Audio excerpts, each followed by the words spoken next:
The fluorescent lights of the downtown Seattle office building buzzed overhead as I clutched my lukewarm coffee from the food truck outside.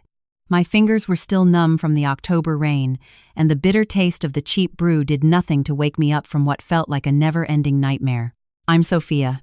I'm 28 years old, and for the past 3 years, I've been working as a junior analyst at Harrison & Associates, one of the most prestigious consulting firms on the West Coast. At least, that's what everyone thinks. The truth? This company belongs to my family. My father built it from the ground up.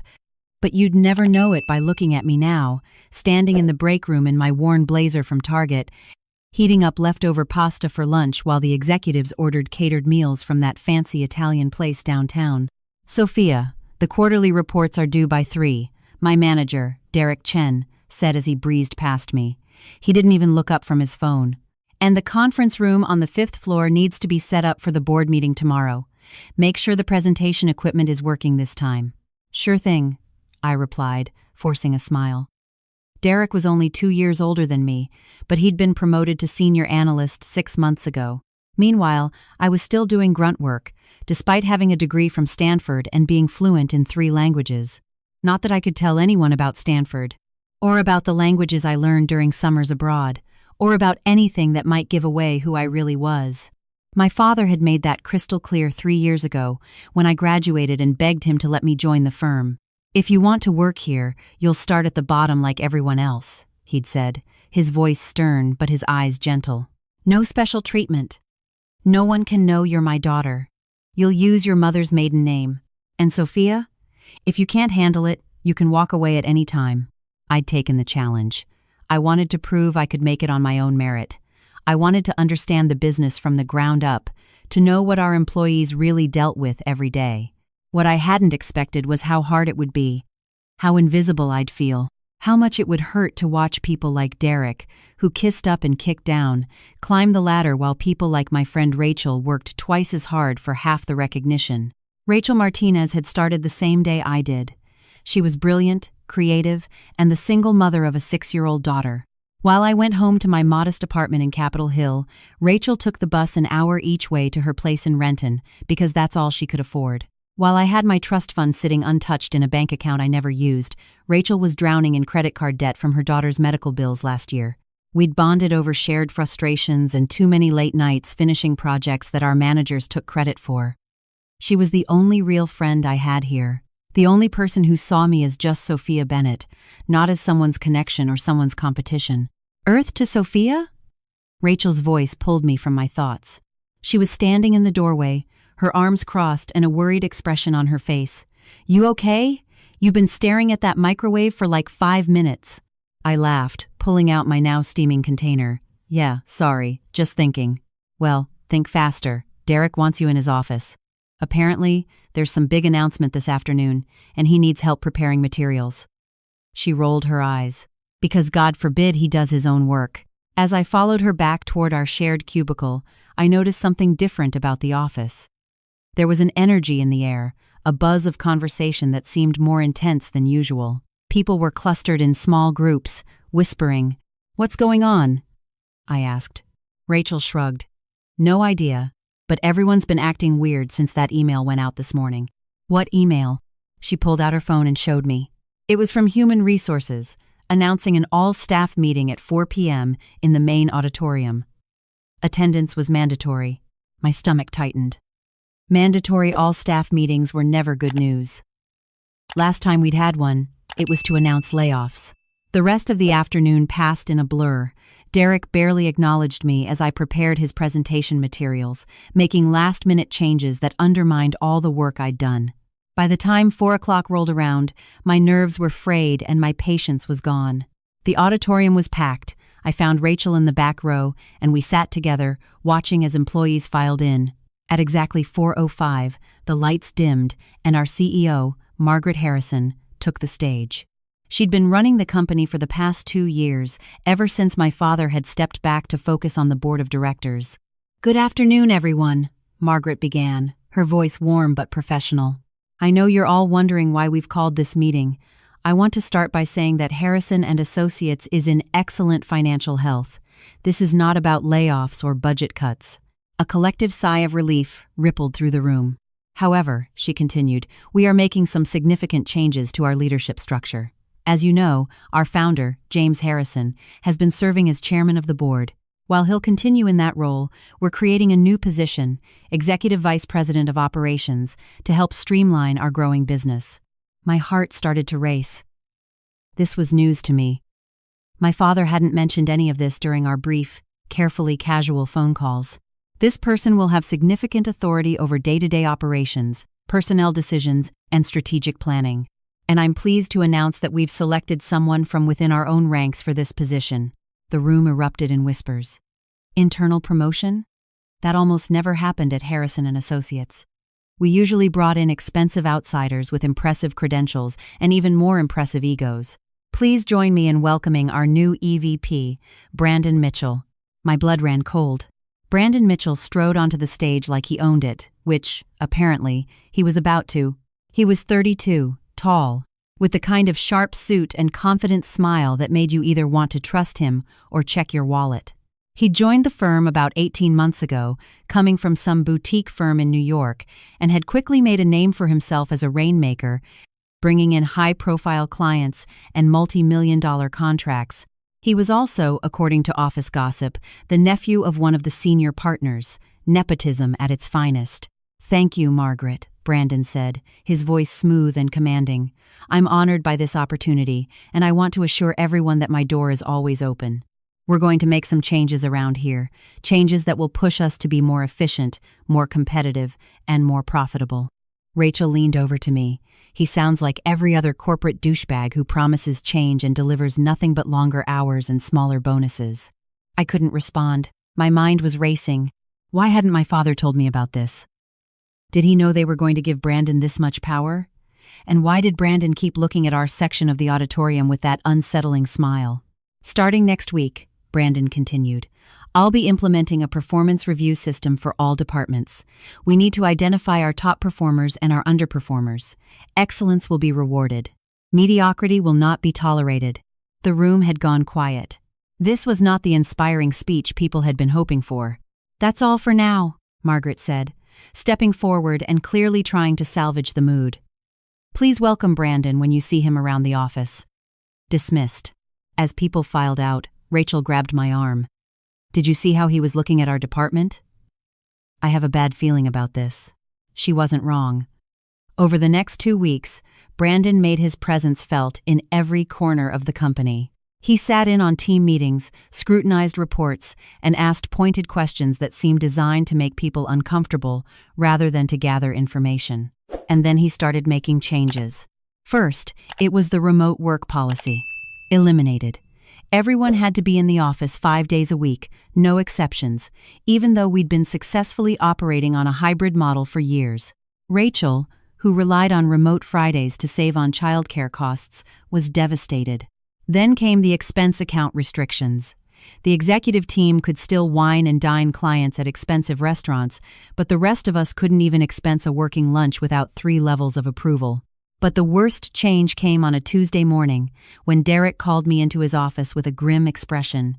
"Sophia, I'm going to be straight with you," he said, not making eye contact. "Brandon is implementing workforce reductions. Each department has to cut 15% of staff." My mouth went dry. 15%? I fought for you. I really did.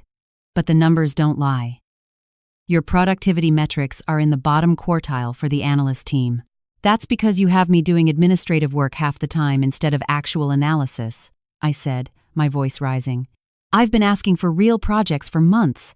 I understand your frustration, but the decision has been made. Your last day will be Friday." I stood there, frozen. This couldn't be happening. I'd worked here for 3 years, endured condescension and grunt work, all to prove I could succeed on my own merit. And now I was being fired from my own father's company? "What about Rachel?" I asked, dreading the answer.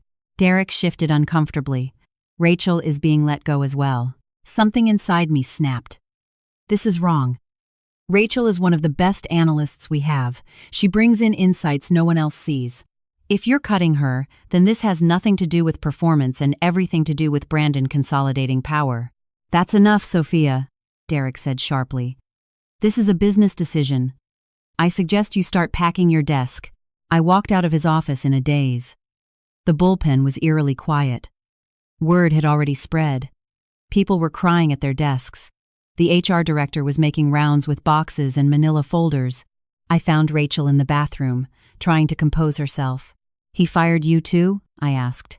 She nodded, mascara streaking her cheeks. "Sophia, I don't know what I'm going to do. Emily's school fees are due next month. I have maybe 2 weeks of savings. I can't." Her voice broke. I pulled her into a hug, my mind racing. This was exactly the kind of thing my father had wanted to prevent when he built this company. He'd always said that our employees were our most valuable asset, that we should treat them like family. But he wasn't here. He'd stepped back, handed over control, and now Brandon Mitchell was destroying everything from the inside. "Listen to me," I said, pulling back to look Rachel in the eyes. "You're going to be okay. I promise." "How can you promise that?" she asked, her voice small. I couldn't tell her. Not yet. But I could help. That night, I did something I'd never done before. I accessed the trust fund my grandmother had left me, the one I'd been saving for some undefined future. I calculated exactly what Rachel would need: 3 months of rent, school fees for Emily, money to cover her bills while she looked for a new job. Then I doubled it.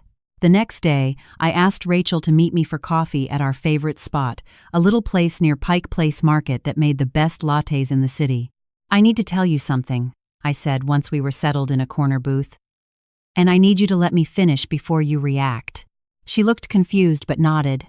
"I have some money saved up, more than I need, and I want to help you and Emily get through this rough patch." "Sophia, no. Please, let me finish. I know you're proud, and I know you don't want charity, but this isn't charity. This is what friends do. You've been there for me more times than I can count. You've covered for me with Derek. You've helped me with projects. You've made this job bearable. Let me do this for you." Rachel was shaking her head, tears forming again. "I can't take your money. That's not fair to you. What's not fair is what Brandon did. What's not fair is that you're one of the most talented people I know, and you're being punished for it." I pulled out an envelope and slid it across the table. "This is enough to cover 6 months of expenses. Take it. Find a better job. Show Emily that hard work and kindness matter." She opened the envelope and gasped. "Sophia, this is $30,000. Where did you get this kind of money?" I'd prepared for this question. My grandmother passed away a few years ago and left me a trust. I've been saving it for something important. This is important. Rachel stared at me for a long moment, then reached across the table and grabbed my hands. "I don't know what to say." "Say you'll use it. Say you'll take care of yourself and Emily. Say you'll let me help." She was crying again, but this time, they were different tears. "Thank you. I'll pay you back. I swear I'll pay you back." "No rush," I said, squeezing her hands. "Just promise me you'll be okay." What I didn't expect was for Derek to find out. I'm still not sure how he learned about it. Maybe Rachel mentioned it to someone in confidence. Maybe someone saw us at the coffee shop and overheard. But 2 days later, Derek called me into his office again, and this time Brandon Mitchell was there. "Sophia, we need to talk about something serious," Derek began, looking uncomfortable. Brandon, however, looked delighted. "It's come to our attention that you gave a former employee a substantial sum of money, $30,000 to be exact." My stomach dropped. "That's a private matter.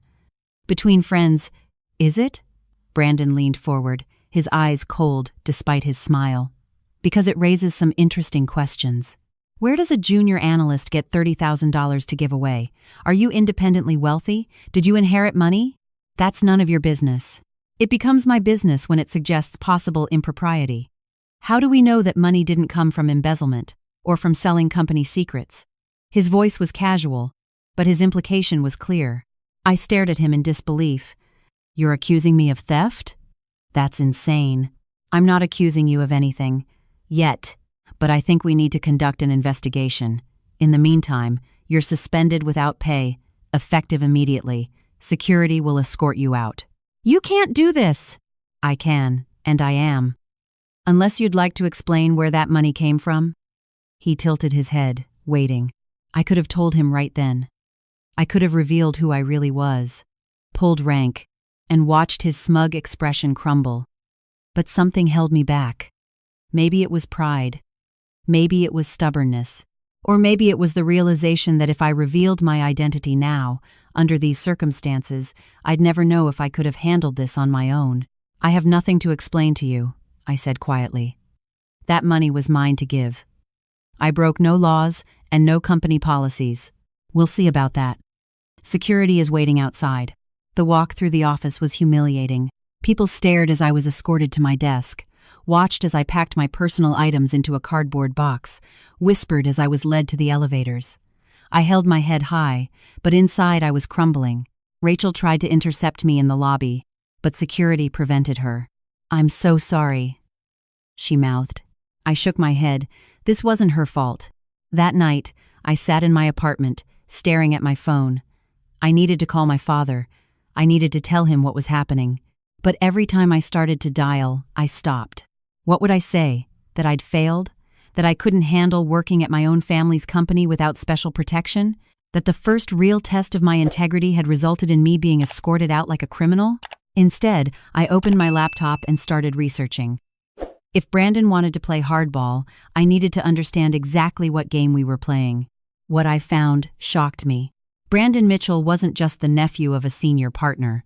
He'd been hired specifically because of his track record of turning around struggling firms, which, when I dug deeper, meant slashing payroll, selling off assets, and making companies look profitable just long enough to attract buyers.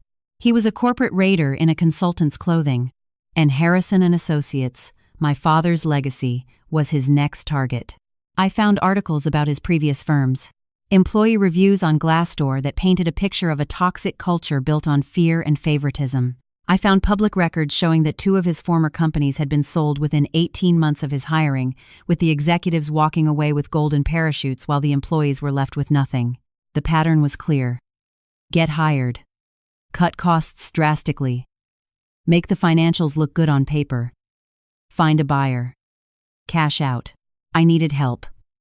Real help. And there was only one person I could turn to. I called my father. He answered on the second ring. "Sophia? It's almost midnight. Is everything okay?" "Dad, I need to talk to you. In person. It's about the company." There was a pause. "What happened?" "I'd rather discuss it face to face. Can you meet me tomorrow?" "I'm in Vancouver for a conference, but I can catch an early flight. Meet me at the office at 8 a.m. Not the office, the house. Our family home in Madison Park, where I'd grown up but rarely visited now. Another pause, longer this time. "This is serious, isn't it?" "Yes, I'll be there." I barely slept that night. I spent hours compiling everything I'd found, organizing it into a coherent narrative, preparing for the conversation I should have had weeks ago. When I arrived at the house the next morning, my father was already there, coffee brewing in the kitchen like old times. He looked older than I remembered, more gray in his hair, deeper lines around his eyes. "Tell me everything," he said, handing me a mug. So I did. I told him about Brandon's appointment, about the policy changes, about the layoffs. I told him about helping Rachel and about Brandon's accusations, and then I showed him my research. He listened without interrupting, his expression growing darker with each revelation. "Why didn't you come to me sooner?" he asked when I finished. "Because I wanted to handle it myself. Because I wanted to prove I could solve problems without using your name as a shield." I set down my mug. "But Dad, this is bigger than me proving something. Brandon is going to destroy everything you built. He's going to gut the company and sell it for parts. And I don't think Margaret knows. I think he's been manipulating the board, showing them numbers that look good while hiding the human cost." My father was quiet for a long moment, staring out the window at the garden my mother had planted before she died. "I made a mistake," he finally said. "I thought stepping back would give you space to grow, to lead in your own way eventually. But I should have been paying closer attention. I should have seen what Brandon was doing." "It's not too late," I said. "The board meeting is next week. If we can present evidence of his real intentions, if we can show them what he's actually doing—" "We need more than suspicions and patterns," my father interrupted. "We need proof. Concrete evidence of wrongdoing. Then let's find it." Over the next 5 days, I became a different version of myself. My father used his board connections to access financial records. I reached out to former employees of Brandon's previous companies, conducting interviews and gathering testimonies. Rachel, despite everything, helped me track down analysts who'd worked with him in New York. What we uncovered was damning. Brandon had been systematically manipulating the books, categorizing long-term investments as short-term expenses to make the company look less profitable than it was. He'd been in secret negotiations with a private equity firm about a potential acquisition. He'd even set up a consultant agreement that would pay him a 7-figure success fee if a sale went through. He wasn't just a bad manager, he was systematically looting the company. The board meeting was scheduled for Tuesday morning. Margaret had sent out an agenda that included a proposal for additional workforce reductions and the sale of our Seattle headquarters, which Brandon claimed was necessary to remain competitive. My father and I had a different agenda. I spent Monday night practicing my presentation. My father would open with the financial evidence, but I would deliver the human impact, the stories of employees whose lives had been disrupted, the culture that was being destroyed. For the first time in 3 years, I wouldn't be hiding who I was. Tuesday morning arrived gray and drizzly, typical Seattle weather. I dressed in my best suit, the one I'd been saving for a hypothetical promotion I'd never gotten. My hands shook as I straightened my collar in the mirror. "Ready?" my father asked, appearing in my doorway. "Ready." The boardroom was on the executive floor, a space I'd never been allowed to enter as a junior analyst. 8 board members were already seated around the massive mahogany table when we arrived. Margaret looked surprised to see me. Brandon looked furious. "James, what is this?" Brandon said, standing. "This is a closed board meeting." "I'm aware," my father said calmly, taking his seat at the head of the table. "This is my daughter, Sophia Harrison. She's been working at this firm for the past 3 years under her mother's maiden name, Bennett, and she has something important to share with the board." The room erupted. Board members looked shocked, confused, angry. Margaret's mouth fell open. Brandon's face turned red. "This is highly irregular," Brandon sputtered. "You can't just—" "I can, and I am," my father said, his voice steel. "Sophia, please proceed." I connected my laptop to the projector with shaking hands. Then I took a deep breath and began. 3 years ago, I asked my father to let me work here without anyone knowing who I was. I wanted to understand this company from the ground up, to earn my place rather than having it given to me. What I learned was both inspiring and deeply troubling. I clicked to the first slide, showing the employment statistics from the past 18 months. Since Brandon Mitchell joined this firm, employee turnover has increased by 40%. Workplace satisfaction scores have plummeted. We've lost some of our most talented people, not because they weren't performing, but because the culture became toxic. Next slide.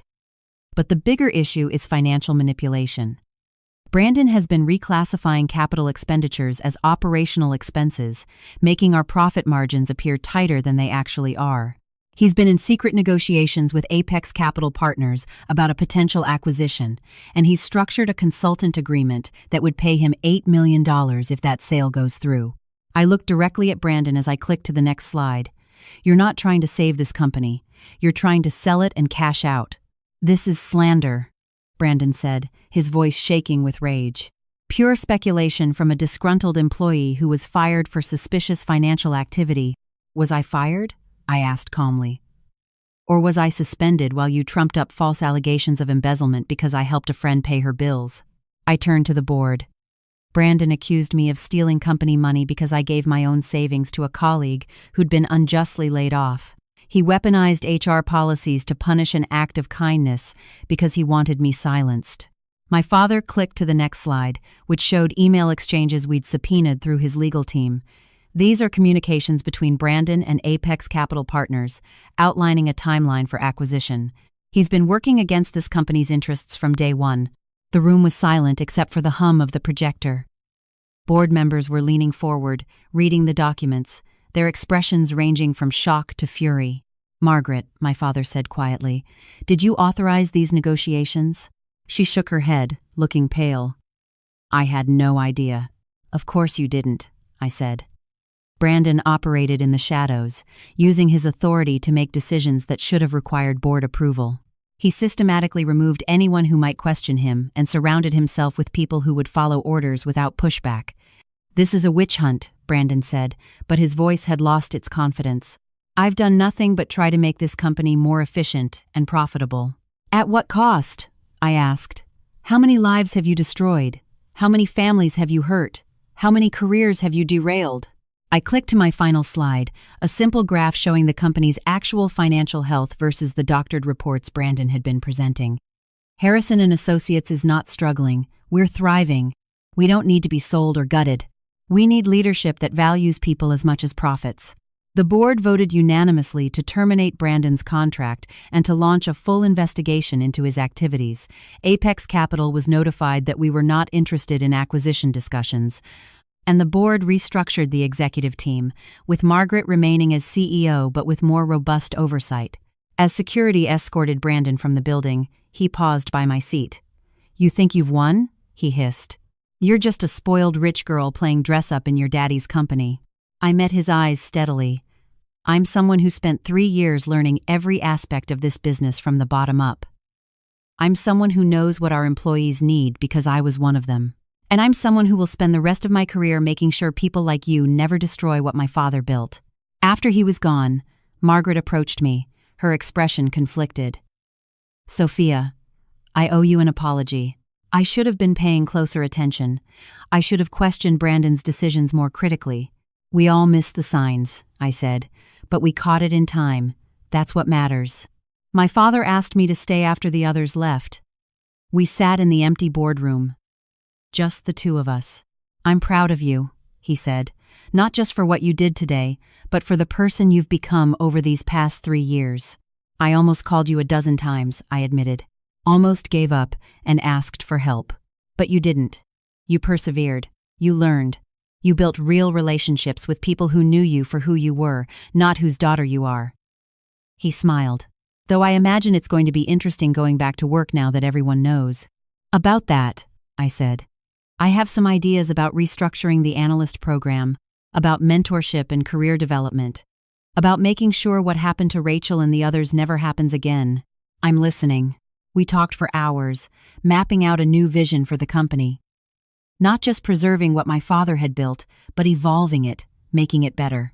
The next day, I returned to the office not as Sophia Bennett, junior analyst, but as Sophia Harrison, newly appointed Director of Employee Development and Culture.